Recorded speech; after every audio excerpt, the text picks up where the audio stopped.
தமிழகம் அமைதி பூங்காவா இருக்குதா? பாவம் பொம்மை முதலமைச்சர் தெரிஞ்சா தானே நாட்டை பற்றி. அந்த காலத்தில் நம்ம சினிமாவெல்லாம் பார்ப்போம்.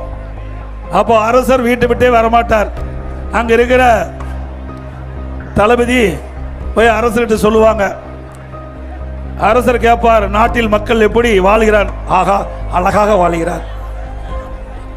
இன்றைக்கு மீண்டும் வேளாண் பெருமக்கள்லாம் எப்படி இருப்பான்னு கேட்பார். மாதம் மும்மாரி மழை பெய்கிறது அரசாங்கமே அரசரே சொல்லுவாங்க. அதை போல அரசு அதிகாரிகளை கேட்டு அரசு நடத்துகின்ற முதலமைச்சர் இன்றைய முதலமைச்சர், பொம்மை முதலமைச்சர். சட்ட ஒழுங்கு சிறப்பா இருக்குதான். நாடே சந்தி சிரிச்சு கொண்டிருக்குது.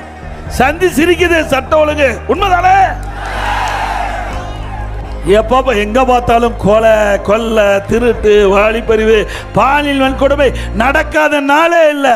தொலைக்காட்சி திறந்தா இந்த செய்தி தான் வெளியே வருது, பத்திரிகை திறந்தா இந்த செய்தி தான் வருது. இதெல்லாம் எதனால் நடக்குது? போதை ஆசாமியால் நடக்குது.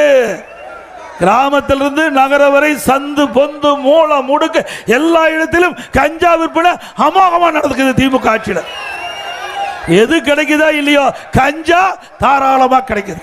இந்த கஞ்சா போதை ஆசாமியால் குற்ற நிகழ்வுகள் அதிகரித்துக் கொண்டிருக்கிறது தமிழகத்தில்.